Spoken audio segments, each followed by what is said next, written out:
Welcome to Kenton's videos. Enjoy the video. You start by confirming prerequisites: Node, Package Manager, and a React app. Once ready, create a Firebase project and enable the database type you need.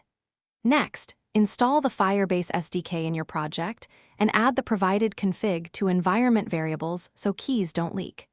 Then initialize Firebase in a small module that exports initialized app and DB references. This gets you into the code quickly and avoids repeating setup across components.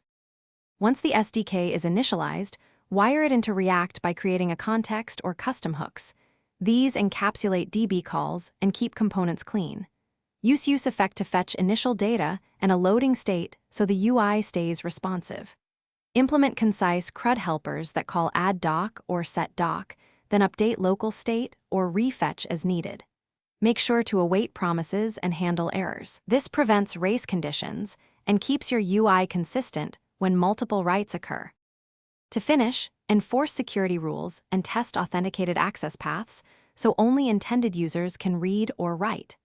Then optimize reads with pagination or indexed queries and employ real-time listeners where appropriate.